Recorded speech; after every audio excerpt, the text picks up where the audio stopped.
Hello everyone and welcome to the April Developments in Safeguarding Masterclass from the Nyscp. My name is Hayden Rees-Jones. I'm the Policy and Development Officer for the partnership and normal host for these events. So I'm glad that everybody's actually able to be here today. We've got a really good presentation from Claire Barrowman for you in a minute. I'll just go through one or two little admin issues. Claire, if you could just move it on one for me, please. So if you could just please be aware about your environment, and if there's any environmental noise that will come through in the presentation, it can be quite distracting for others. So if you wouldn't mind, just please ensuring that you have your microphone off. This session is being recorded. However, we don't plan to go back to seeing people's video feed. So if you would, but we'll be uploading this to our website later on so that other people can have access to it. But if you would prefer not to have your any risk of your face being on the video, please ensure that you switch off your camera as well. If you do have any questions, the chat function is there, or you can use the raising a hand option, whichever you prefer. Go on to the next slide, please. So I'm now going to hand you over to Claire, who's our Senior Health and Wellbeing Advisor for the School Improvement Service in North Yorkshire, who's going to talk to you about the results from the Being Young in North Yorkshire survey. Over to you, Claire. Afternoon, everybody. Welcome and thank you for joining this webinar on the Growing Up in North Yorkshire survey. So I'm Claire Barrowman and I sit within the school improvement team in North Yorkshire, but I kind of sit across school improvement and public health. And I kind of lead the Growing Up in North Yorkshire survey, but there's a range of partners who are involved in the development of the survey. And then really importantly, it is the schools who complete the survey. The survey has been running for a number of years, which you'll see on a future slide. The aim of the survey is really to enable schools who obtain their own school individual report to give them a wide range of data from their pupils' perception around a range of health and wellbeing issues. So that's really important for the school, but then collectively for North Yorkshire Council and a range of partners, we can collectively see children and young people's responses. And because we've been doing the survey since 2006, we can see trend data, we can see differences between boys and girls. We've been asking about social identity groups, so we can see the difference between young carers or children who are part of armed forces families or LGBT children and young people. So we're able to look at the data in lots of different ways, which gives us really important views on what our children and young people are telling us in North Yorkshire. But what I'd really like you to think about during this webinar is the kind of what next. So we have this data, we have what young people, children and young people are telling us, but all of us as adults who work with children and young people, it is our responsibility to think, how can we keep going with what's going well, but what can we do to make some changes to bring about those positive changes for our children and young people?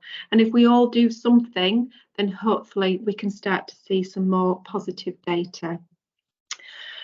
You'll see from the data that we do ask a range of quite sensitive questions with our children and young people.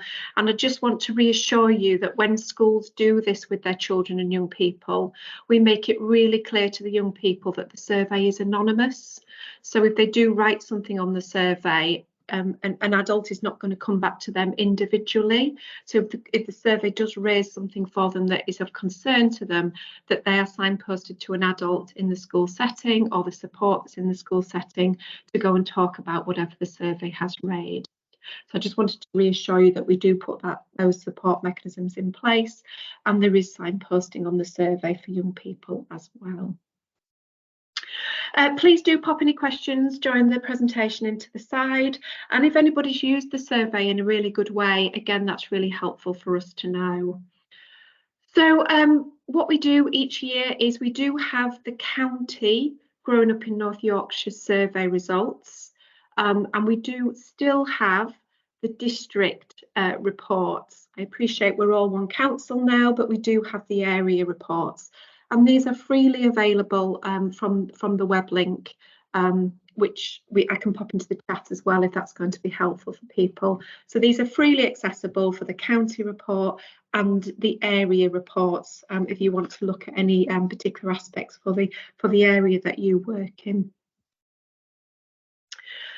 So just to show you, we've been doing this survey since 2006. We do it every 2 years, and that's because we follow a particular cohort of children through. So our target year groups are always year 2, year 6, year 8, year 10, and year 12 came on board in 2016. And we also have a bespoke survey for special schools, which was developed in partnership with our special schools. So you'll see that we've had a growing number of schools and young people engage in the survey. We did do it in 2020, which I know was COVID year, so we do need to be mindful of that because we did the survey at a slightly different time of year, but we still got really good engagement, and it's still our children and young people giving us their perspective on their view of health and well-being. So 2022, the survey was done in May, is when the young people completed it. So we had 15,406 young people complete the survey in the target years. In total, we had 17,000 people in North Yorkshire give us their views and tell us how things are for them. That's because some of our smaller schools, the year 5 and year 6s, or the year 2s and the year 3s, will do the survey to enable the schools to get some really comprehensive data for themselves. And that's the same with some of our smaller secondary schools as well. So in total, of all the young people who took part in 2022, 56%, it represents 56% of children and young people who presently live in North Yorkshire in 2022. So a really high percentage of young people. So what were they telling us? Well, these are some of the priorities that have emerged from the data. So this is all the young people's collective responses and us looking at it as a range of partners.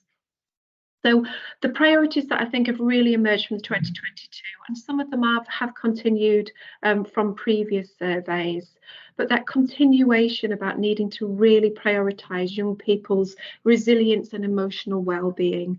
Unfortunately, and I'll show you a bit more of the data, we have really seen a drop-off in pupils' well-being scores and resilience scores, and they're increasing in what they worry about.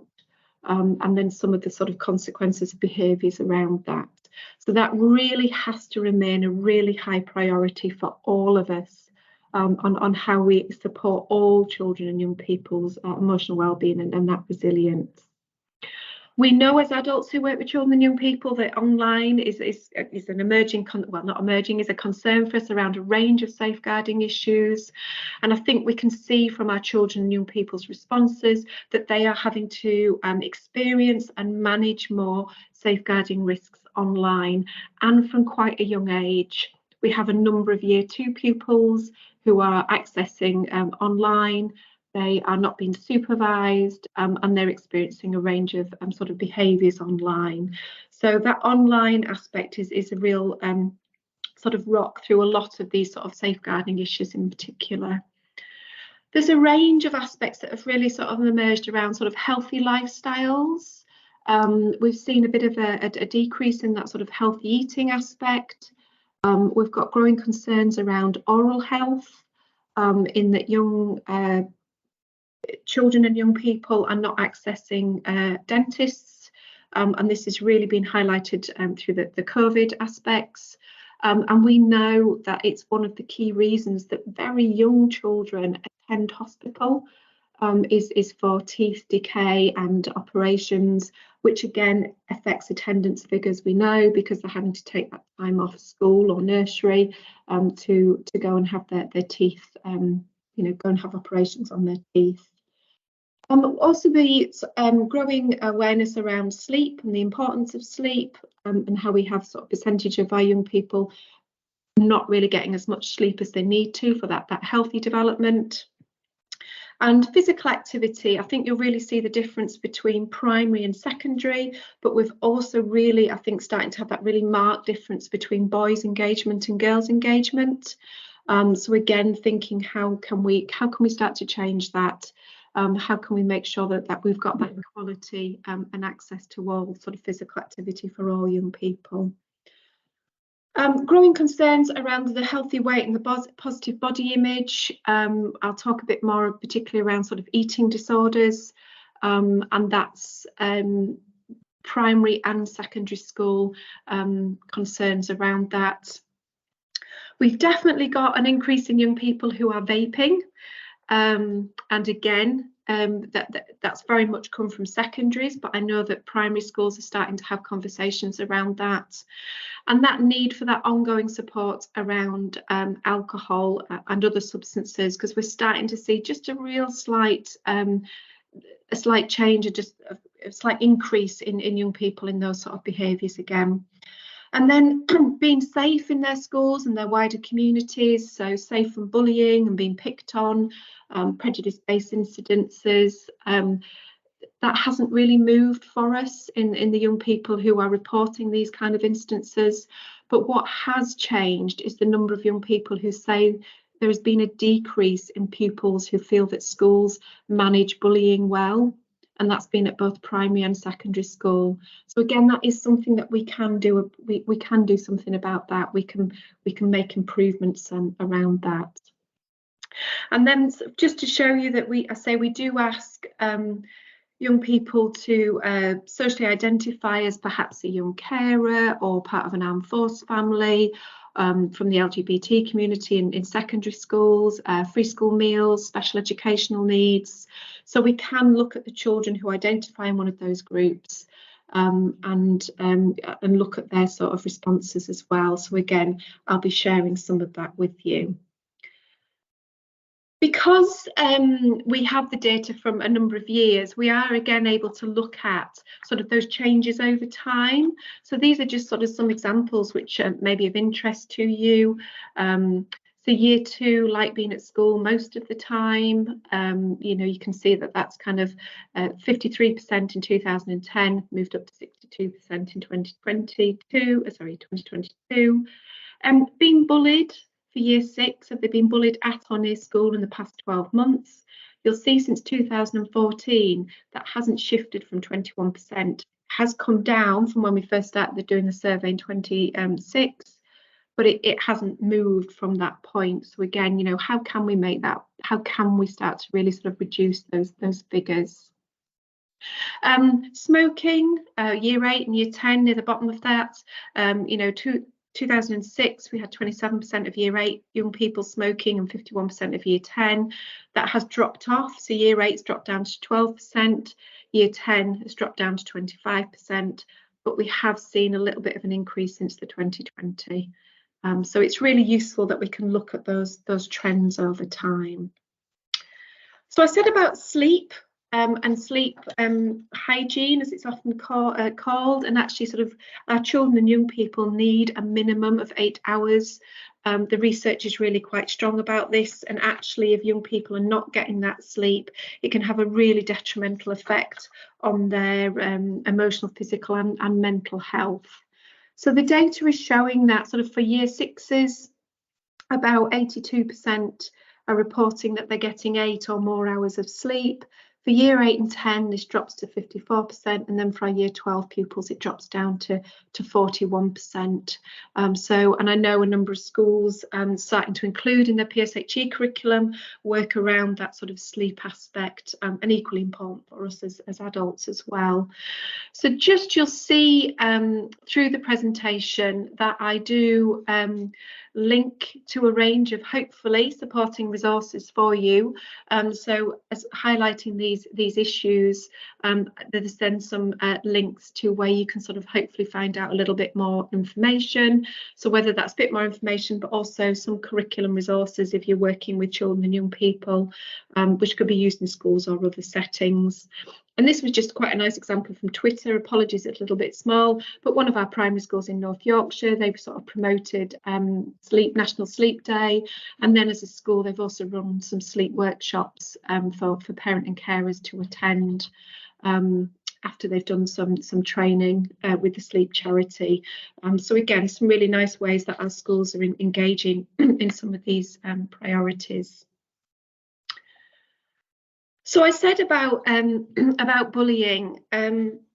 Obviously, we know it's a really key issue, and we know the ongoing impact of young people who've been bullied at school and how that can go into adulthood with them. So it's really important as schools and settings who work with children and young people that we take this really seriously. That you have an anti-bullying policy that's really inclusive of all the protected characteristics. And I think from our young people's point of view, what they're saying to us is that there has been that decrease in them feeling that schools take bullying seriously. So I think we need to sort of reflect on that and think on how we can improve that for our children and young people. So 21% of primary school children say that they've been bullied at or near school in the last 12 months. 67% of primary school children think that their bullying takes bullying seriously, and that's dropped from 73% from the last time we did the survey. And for secondary school pupils, 22% have been bullied at or near school, and only 41% of secondary school children feel that school takes bullying seriously. So that's quite a decrease from primary to secondary, and quite a drop for our young people. It seems to be more of an issue for girls than our boys in feeling afraid to go to school. And again, more girls, the sort of two main reasons that they are picked on or bullied is because of the way they look or their size or weight. You know, that is a key reason for both our boys and girls, but particularly our girls, as to why they're being picked on. So again, I think it's reflecting on that and thinking about how we can include that in our curriculum work, but also the challenge around that's important.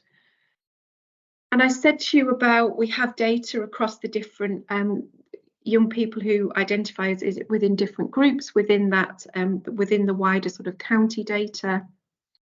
So this is our year 6 pupils who say they've been bullied at or near school in the last 12 months.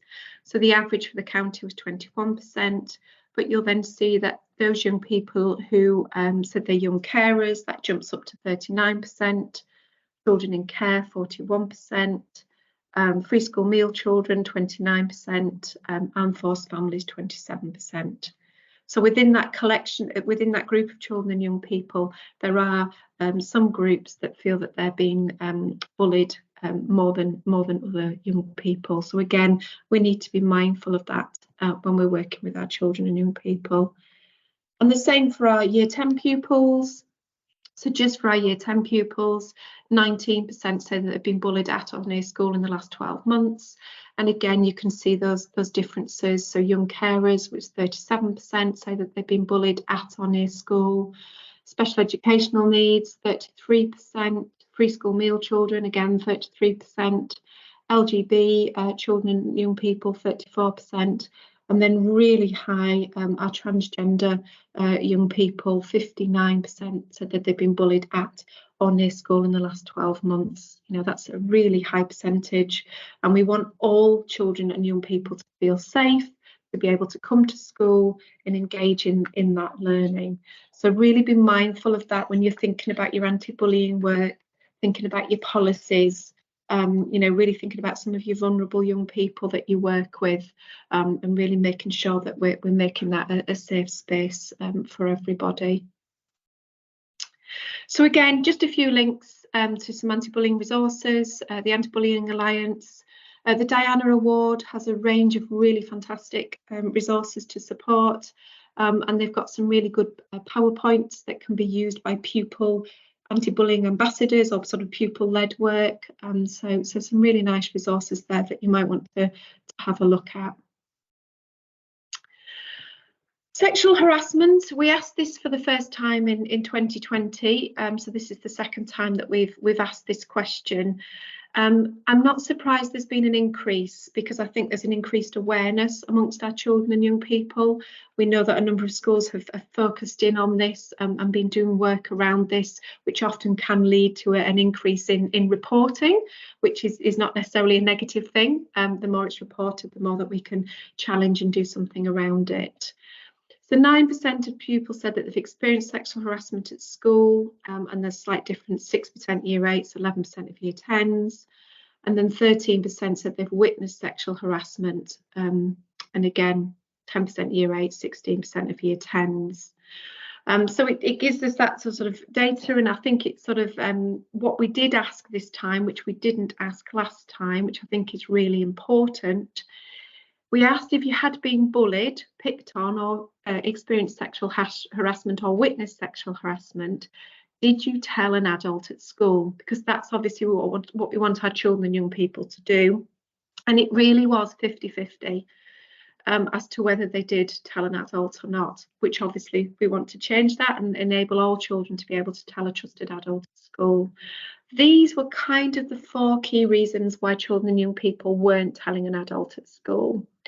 So no one does anything that won't be taken seriously. Staff doesn't care. There's no point. Please remember, this is pupil perception, which is important for us to consider. They're scared, afraid, or fear of repercussions, that they'd be beaten up or bullied, or there'd be consequences for telling somebody. Didn't think it was serious enough. It wasn't a big deal, wasn't extreme enough, wasn't my issue really to sort of report. But the main one that came out was didn't want to be known as a snitch. That really was the absolute reoccurring one from our children and young people. So I think that's something really worth exploring. What does being a snitch mean? If that's putting yourself or someone else at risk, is that really snitching? I really think that's something worth exploring with your young people that you work with, and what that actually means to them, and breaking some of the barriers down around that, I think would be really, really beneficial. And again, just a couple of kind of lesson or sort of resources that might help you in some of these discussions with young people. So the top one is aimed more at secondary school pupils, but the second one is engaging with primary school pupils around that as well. And some of that is as part of that discussion around sort of telling people and sort of standing up for others, even if you haven't experienced the behaviour, how you can be that sort of upstander and report some of that into trusted adults at school. Apologies if that's a little small. We ask about worries and what young people worry about. They can tick as many as they like that they feel are relevant to them. They're not limited to how many they can tick. So there is quite a range, and then we've pulled together kind of the most sort of responses to what they worry about. So year 2 pupils, pretty even really between the boys and girls responses. You'll see that family is kind of their main worry, and then friendships. But I am just going to pull out the percentage who worry about the way they look. So at year 2, you've got 23% of boys and 23% of girls. And just think about what I said about a key reason that children and young people are getting picked on or bullied is because of the way they look or their size and weight. And we have seen a real increase in eating disorder or eating concerns for our children and young people. So again, I think that's something that we really need to kind of reflect on. And then into year 6, what we're starting to see is, again, obviously our young people worrying, and there's nothing wrong with worry. It is about how we manage that and giving them some of the coping mechanisms to manage some of these worries. Death of someone close to them, which we kind of expected, because obviously our young people have come through COVID. But again, thinking about, do we talk to children and young people about death? Is that something that we have conversations about? But you'll start to see, if you can see the data, that there is starting to see a bit of a difference between the boys' responses and the girls' responses. So the girls are starting to worry a little bit more than the boys do. And again, if you're looking, I'm just going to pull in on the way that the responses to the questions about the way they look. 44% of Year 6 girls were worrying about that, and 25% of the boys. So again, it's just something to be mindful of in those. Starting to see, as I said, some of those differences about some of those worries. And then for secondary school, you'll see again, we've broken it down to Year 8 and Year 10. But again, you'll see that ongoing difference between boys' responses and girls' responses. So again, we seem to have more girls who are worrying or reporting that they're worrying than the boys. So you'll see that school and exams is a worry to both boys and girls at Year 8. But again, for Year 8 girls, the way they look, 62%, it is the most thing that they worry about at Year 8. That's the collective feedback from our young people in Year 8. And then Year 10, as you'd kind of expect, school and exams, really being a worry to our young people. But again, still the way they look is still high up there. So that's, hopefully it gives you that sort of real sense of what our young people are worrying about. And again, thinking about how we can sort of talk to our children and young people about these, but just pulling out some of those sort of key ones as well, and also those differences between our boys and girls in those worries. We do ask a series of questions about well-being and a series of questions about resilience. That we don't just go, what is your well-being, what is your resilience? It's a series of questions, and then we correlate those responses together to give us that kind of overall score. And what we are seeing is, again, a drop generally in the high well-being scores and the high resilience scores across the board for our boys and girls, but also across our different social identity groups as well. In the main, that is, apart from, as you'll see from the data on this slide, for children with special educational needs, their wellbeing score has gone up. But you'll see that for the rest of the groups, that has generally dropped down from the 2020 scores. And this continues even more so in secondary school pupils. So you'll see that Key Stage 2 high wellbeing score was 33% and high resilience score was 23%, which has dropped down to high wellbeing score of 14 at secondary school and only 9 for the resilience score. So there's that drop off from primary to secondary. Again, you can start to see that difference between boys and girls responses. And again, it was only our children with special educational needs who had a slight increase from the 2020 score. So it's really thinking about why is that working well for our children with special educational needs? Brilliant, fantastic, but how can we perhaps bring some of that practice in for other children and young people?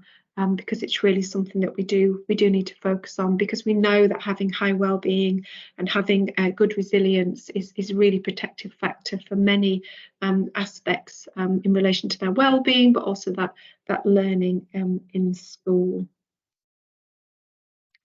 So just because we've had that real sort of drop off at secondary school, just going to have that a little look at that a little bit more detail for our secondary school scores. So this is from the wellbeing score, which uses the Warwick and Edinburgh scale. So I've put the data in 2018, 20 and 22. I've included the 2018 because obviously that was kind of pre-COVID, so 2020 was the COVID years. So for our Year 8 and Year 10 pupil with a high or maximum score, you'll see that it's still only 21% in 2018, but it's dropping off so it's not heading in the direction we want it to. So those with a low score, we've gone from 6% in 2018 up to 9%. And again, you can see that difference between the boys' responses in 2022. 5% of boys and 12% of girls were coming back with that low resilience score. And you could see those differences in what boys and girls were worrying about. You know, and we can see some of those differences, you know, around that mental well-being aspect. So the resilience, as I said, there's a series of sort of 8 or 9 questions that young people answer, and then it gives us that overall resilience score. So again, we've gone from 15% in 2018, it's dropped down to 10% in 2022, and that low measure of resilience, we were at 31% in 2018, and that has increased to 41%. And again, from boys in 2022, that was 28% with a low measure of resilience, and for our girls, it was 53%. So we can see that following through around boys and girls as well. I'm conscious it's quite a lot of information and data. You know, that is what the Growing Up in North Yorkshire survey is. It is that range of data. You know, if anyone does have any questions, please do pop them into the chat. That's absolutely fine. Okay, the next couple of slides do provide data around self-harm, suicide and eating disorder. And I appreciate this may be upsetting, so if you don't want to look at this information or hear this information, please just remove yourself for a minute or so while I share the following sort of 3 slides really. So we thought long and hard about this as partners, and in 2020 we did include data around questions around deliberately harming yourself, thought of taking your own life, because we knew nationally that there was an increased concern amongst children and young people, and we felt that we needed to have some data to understand what was happening for our North Yorkshire children. So you'll see year 8 and year 10, have you deliberately harmed yourself? Yes, in the last year, and then yes, this term.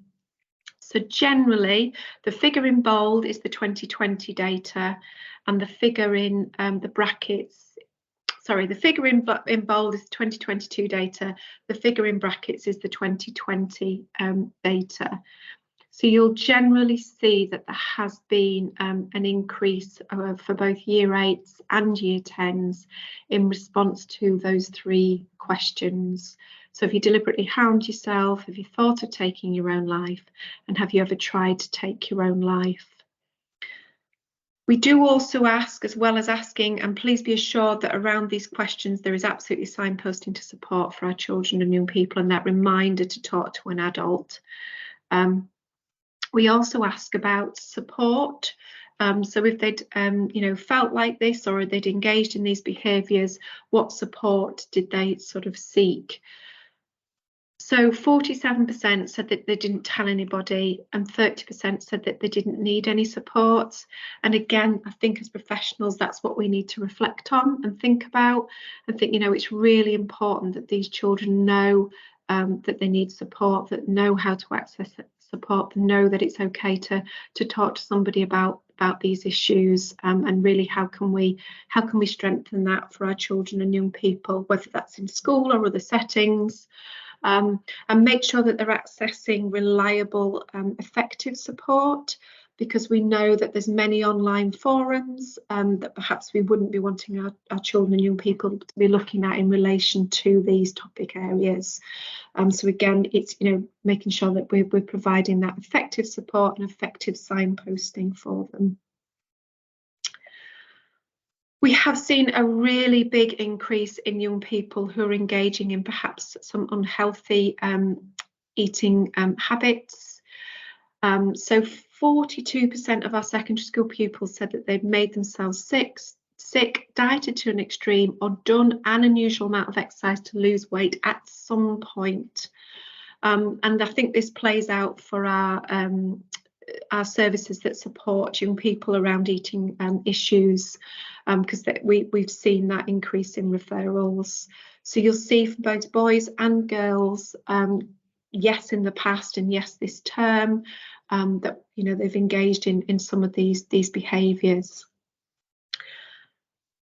So I appreciate some of that data might be upsetting to see and read, but I think it's really important that we have that understanding of what some of our young people are experiencing around that mental health. And I think it links into that, that increase in worry, those low wellbeing scores, those low resilience scores, how we're really thinking about, supporting our children and young people to manage some of these emotions, feeling that they can talk to somebody, signposting them to effective information and effective support. I appreciate this won't be everything that there is around support for mental wellbeing in North Yorkshire, and apologies, I'm not meaning to have missed anybody off, but just to kind of signpost people in some of the sort of key directions really. So we have the North Yorkshire Healthy Schools programme in North Yorkshire, and we have a section on our Healthy Schools website, which is absolutely free to access for any professional in North Yorkshire. You don't have to be signed up to North Yorkshire to access the training section or the resource section of the Healthy Schools website. But we have links to a range of kind of e-learning opportunities. For example, Winston's Wish bereavement training is an e-learning course that you might want to sort of access, or your staff. Linked to partners such as Compass Phoenix, they still provide a massive range of training and support for North Yorkshire schools, so really beneficial. Please do tap into that. Obviously, the North Yorkshire Safeguarding Children Partnership website, we've got that support for young people with self-harming behaviour or suicidal ideation pathway, and a range of support, and a link to a variety of training that's available around that. There's also the child and family bereavement support pages on there as well, which again provides a range of support and information. If you do work in a school, I hope you're aware of the mental health lead, senior mental health lead training that's available. So there's a grant of £1,200, and that enables a member of staff to access a range of training to support that mental health and wellbeing within schools. BEAT, which is the eating disorder charity, they provide the SPOT eating disorder training for all schools. Again, that is absolutely free for all North Yorkshire schools, primary, secondaries, our PRUs. It's e-learning, it's freely accessible until March 2024, so you can think about your staff training needs. If you're a secondary school, you can think about perhaps form tutors accessing that training, because they might start to notice some of those sort of changes in young people first. PE staff, pastoral staff, so you can really think about providing that training through sort of this academic year and next. And again for primary as well, we know we've got primary school children showing perhaps some early signs. So again, think about your staff training needs and accessing that. As I said, it is absolutely all free until March 2024. And Anna Freud's really good with their Mentally Healthy Schools network. They've got a really good sort of newsletter and a range of sort of training and webinars that they provide. And then hopefully you're all aware of the go-to website for Healthy Minds in North Yorkshire, which provides a range of North Yorkshire specific focused information and support. And they've just launched some easy read guides for young people as well. They've also got the interactive young people poster that was designed by young people, for young people. So again, a whole wealth of information there, which hopefully you'll find helpful. So apologies if I've missed anyone who's on the call that also supports. If you do and you wanted to provide any details in the chat, please do. That's absolutely fine. So another priority for us sort of from the data was around healthy lifestyles. So we have started to see that sort of slight increase again in the number of sort of snacks, as I'm kind of meaning the more unhealthier snacks that children and young people might be having, and also the sort of sugary drinks. We have seen a bit of an increase in that, but I do absolutely appreciate, with cost of living sort of situations, that often high fat, high sugar products are often the cheaper products for families to purchase, and perhaps from food banks and things there may not be some of the options that they might be if families are purchasing the food and drink themselves. So again, just thinking about what you provide in school and giving children and young people those opportunities to have those healthy options, and making it easier for them to choose those healthy options and to try different fruits, and you know, encouraging that whole school water policy approach, you know, not allowing sort of sugary or fruit juices into school.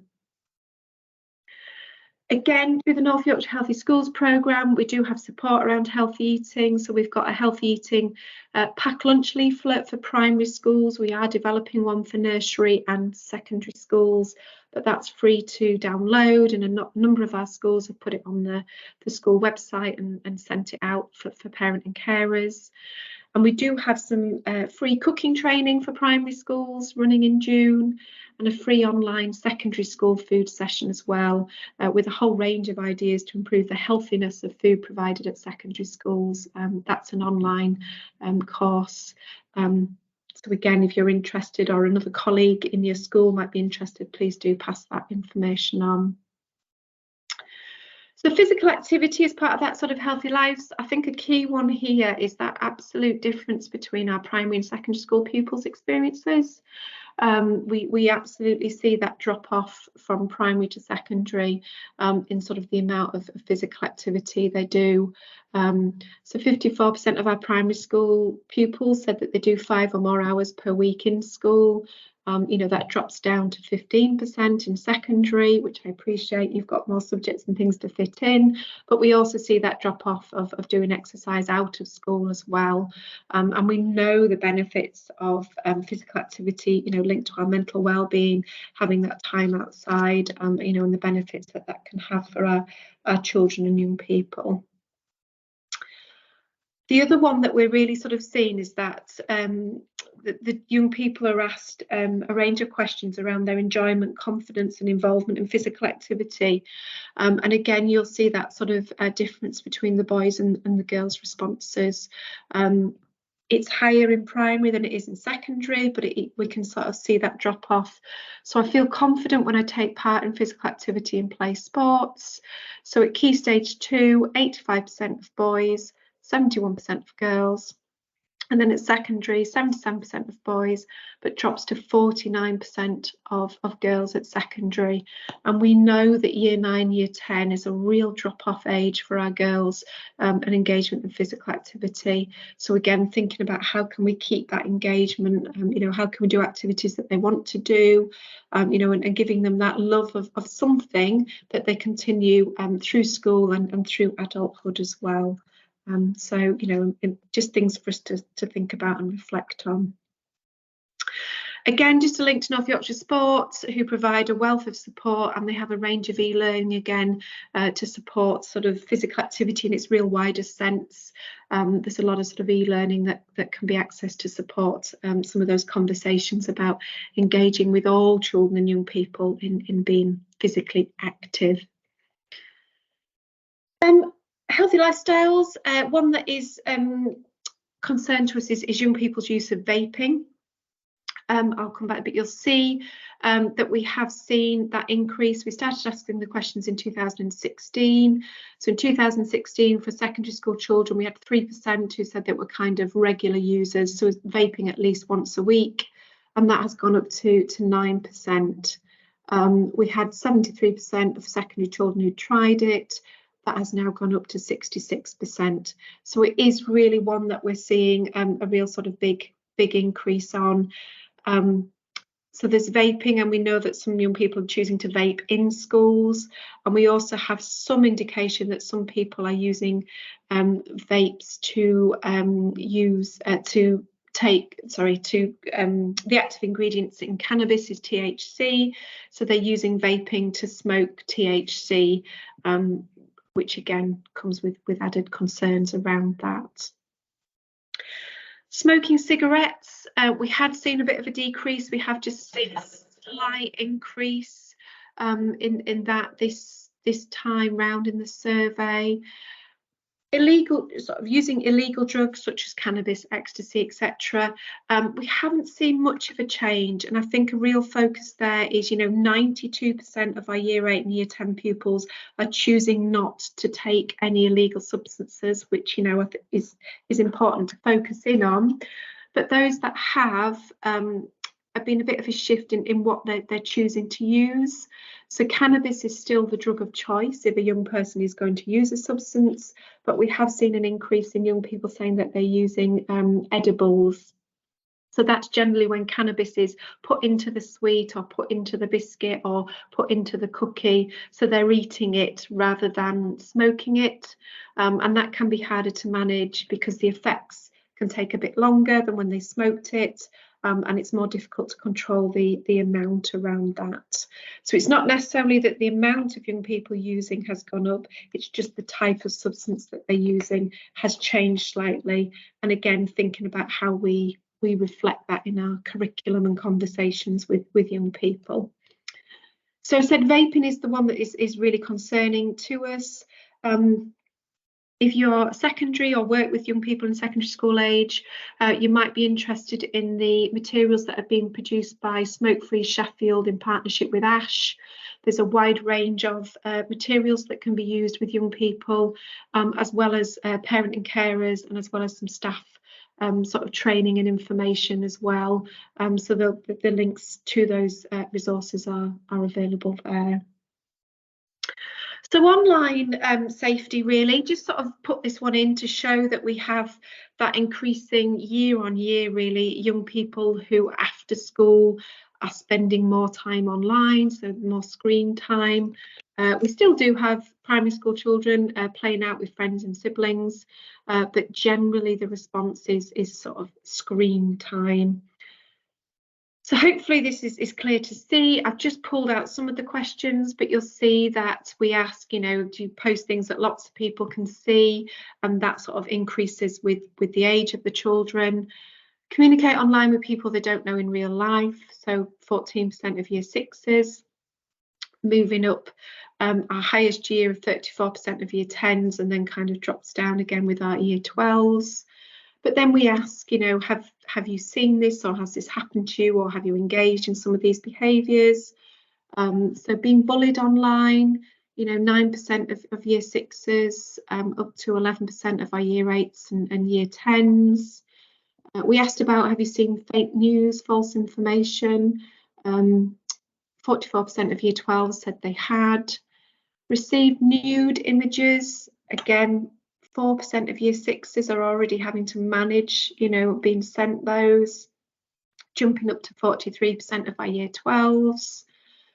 Approached online by an adult who wanted a sexual encounter or relationship. So again, 4% of our year 6s, are we equipping them with the information, with the skills to know how to respond to that, to know what to do, to know to, tell a trusted adult? Is that part of our conversations and our curriculum with young people? Seen extremism online. Again, we've seen an increase in that, and gambling behaviours, particularly related to around online behaviours and gaming. Again, we've seen an increase with that, and about 47% of year 6s, so buying loot boxes or buying skins for the games that they're playing with, so they're already engaging in some of those behaviours. So a range of online behaviours that, as adults, those sort of safeguarding concerns is really something that we need to be mindful of. So are we getting that education right for our young people? I'm in a very privileged position and get to do a lot of sort of pupil voice work. And I think when I talk to young people about online safety, often what they say is the education is too late for what they're doing online. They often say there's a lot of repetition. using the same materials or the same message, and it's not actually what's really happening in their world online. So I think that conversation with young people is really important, and that honesty about what do they need to know about what's going to enable them to keep safe, some of those tools to be able to manage and report, or to block, you know, some of those practical skills. I think it's really important that we have those honest conversations to make sure that that curriculum is meeting the needs of our pupils. So again, just to focus in really, so you can see from our secondary schools some of that shift from 2018 up to 2022. So someone asking secondary school pupils to meet them who they've only ever met online, you know, you can see that that's gone from 7% up to 9%. Approached by an adult who wanted a sexual encounter or relationships, gone from 5% in 2018 up to 11%. And again, there is a difference between our boys and girls in that in 2022. So that was 4% of boys who've experienced that, but 17% of our girls. So again, some differences there. Seen extremism online, we've seen quite a big jump in this. 2018 was 2%, up to 11% seen it in 2022. So again, thinking about our sort of curriculum, and young people say that kind of derogatory language being used and some really extreme sort of views is often seen online. TikTok, you know, is often a source for that, and we know that if young people start to watch certain things on TikTok, the algorithm is picked up on, and the, you know, further videos are shown to them that are along those sort of algorithms, so they can start to see sort of more and more of that sort of messages. So again, thinking about our work with children and young people, how we're challenging, how we're being supportive of the protected characteristics, and how we're challenging perhaps some of those viewpoints that they're perhaps experiencing online, you know, making sure that that's part of our work with children and young people. We introduced a question in 2020 about have they seen information about buying drugs online, because it became more apparent that that's a key way that our young people are being marketed and sold illegal drugs. So again, you'll see that we've got a percentage who are seeing that. So again, you know, are we having conversations about that, about how it's marketed, how it's managed, you know, and those sort of aspects with our young people. And then seeing explicit images, videos, or games. Again, you'll see 2018 it was 13%, jumped up to 24% in 2022. And again, our year 10s sort of more of that than our year 8s, but again, quite a big jump. So I think from safeguarding point of view, there's a lot there online for us to consider and reflect on, and think, how are we getting this right? Are we getting that education in early enough? Are we providing our young people with those opportunities to have those discussions about actually what's really happening for them? And again, just some hopefully some useful links. I appreciate it's not everything, but just to kind of get you sort of signposted. The government with the UK Council for Internet Safety have updated a number of documents that might be useful just to sort of have a look over. The London Grid for Learning and Project Evolve provide a wealth of free resources, staff training materials and curriculum resources, which hopefully will be helpful for you. Not Just Flirting is really interesting, up to date in research on why young people share images. It's really easy to read, but it is really useful to read if you work with children and young people. And again, they have developed some lesson plans to support those particular topics in the classroom. Obviously, the reporting mechanism for if young people have had images put up online that they want removing. Again, really important that we share that with young people, but also parent and carers. And then the Prevent training that's available for partners in North Yorkshire. I've put the link as to where you can access the up-to-date information about all the training that's available. With the data, we can also, because we ask the children what their postcode is, we are able to group the children together through postcode rather than school. obviously as long as there's no individual identifying child. So we are able to put them into sort of the most deprived wards in North Yorkshire up to the least deprived wards in North Yorkshire. So again, that's really another useful way for us to be able to look at the data. So the red is the most deprived, children in the most deprived wards, to green, which is the least deprived wards. For example, eating 5 fruit and veg a day, 7% of pupils said that they did in the most deprived wards, up to 20% in the least deprived wards. Term time job, more young people in the most deprived wards had a term time job compared to those in the least deprived wards. And adults who talked to me about how to improve my work, we had more positive responses from children in the most deprived wards up to those in the least deprived wards. So, you know, providing that support there for our young people. And then just to bring it to a close, really, we asked children and young people, how useful have you found lessons about? And this is kind of that personal social health education curriculum, the PSHE curriculum, or the relationship, sex and health education curriculum.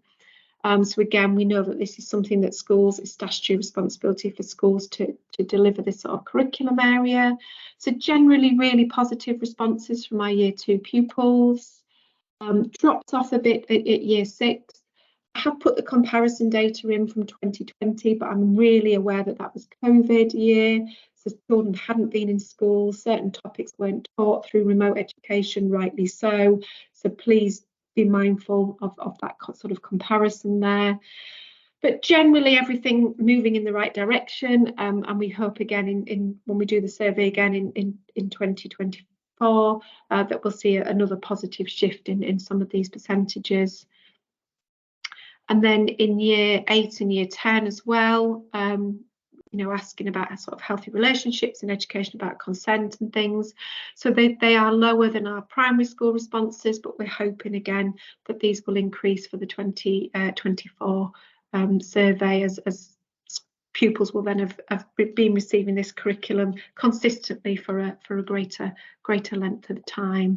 But as schools, if you are a school and you've got your school data, please do look at this, look at what's going well, why is that being taught well, look at what perhaps is not being taught so well, how can you make those improvements. It's going to be really important. I do run PSHE networks for schools in North Yorkshire, which are free for all of North Yorkshire schools to attend. That includes our academies and independent schools. So I've just put the summer courses up if you're interested in from a school, and how to book onto those. And just to sort of say, really, you know, the survey is really usefully used. As a county, we've used it recently to support an application to get some funding to help support teenage pregnancies in the coastal area of the county.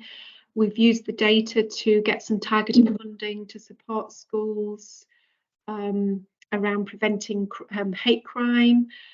We provided a range of free training for schools to access around sort of suicide prevention, and providing that beat spot training as well. And another key one is the Healthy Schools Award. North Yorkshire Healthy Schools Award is absolutely free for all of North Yorkshire schools to take part in. It's evidence-based criteria around those 4 themes of active lives, emotional health and wellbeing, food in school and PSHE. And it's a really good way of getting recognised for the work that you're doing in school by providing some of that evidence against that evidence-based criteria. We've got really good engagement and some fantastic work that schools are doing, and using the Growing Up in North Yorkshire data has really helped schools showcase what's going well, but also to highlight what are some of the areas that need further development. We do also now have the North Yorkshire Healthy Early Years Award as well. You can get the same information by going to the Healthy Schools website. We've got some free training running in May and June if you are interested in the North Yorkshire Healthy Schools Award. And if you get a copy of the PowerPoint, we also have a link to our training dates where we provide there's other information about training we're running around alcohol and cannabis education, around puberty, delivering puberty education, and links to other sort of training opportunities as well, if that's of interest. But you can always get in touch with me if you have any questions or queries about anything that I've shared, or anything sort of going forward. So thank you very much. I hope that's been helpful. I do appreciate it's a lot of information to take on board, and we cover lots of sort of different topic areas, but I hope that's been helpful in giving you that real overview of what the priorities are from our children and young people in North Yorkshire, and hopefully you've been reflecting on what can we do in our organisation to bring about some change for our children and young people. And I know there's lots of good things going on, and we always focus on what's not going so well. So well done on what is going well, but if we could focus on what can we do to make things that little bit better, that would be great. Thank you. Aidan. Thank you very much, Claire. That's been absolutely fantastic. Very informative session. Just so that everybody's aware, we do have some more upcoming masterclasses which you can book on now. The next one is in May, is the updated counter-terrorism profile. That is an update from the one in February and looks at some new data, so it's worth having a look there. If you're a child provider or a childminder, then there's an early years masterclass that's on an evening on the 5th of May. We've got our general update masterclass in June. That will be just a sort of like Heinz variety of different subjects, and then we will hopefully be having one on making a good referral in July, and then in September it should hopefully be social, emotional, mental health. Don't forget, if there's anything that you've seen today, you can access that training from our YouTube channel, because we record these sessions, so that'll be at www.youtube.com/the @ and don't forget to subscribe and also like the videos as well, just so it gets a bit more awareness throughout your colleagues, as well as it'll be copied. Also, have a look on our professionals area for learning for professionals for other information that might be useful to you as well, in terms of audits that we've done and reviews. And don't forget that all of our training is also available on our training page. Just go to professionals tab and then choose training from the bottom. Just go to the next slide, please. And then just the key links for today, which is the Safeguarding Children Partnership website, so it's safeguardingchildren.co.uk, our Twitter feed, which is at NYSCP1, Facebook is also at NYSCP1, I've just told you the YouTube channel anyway, and also there's our podcast, which is available on Anchor, but don't worry, you'll get forwarded to Spotify now, because Anchor has now been taken over by Spotify, so our podcast's available there and on other podcast platforms as well. So thank you very much. Thank you to Claire for such a great presentation, and we will see you next month. Thank you.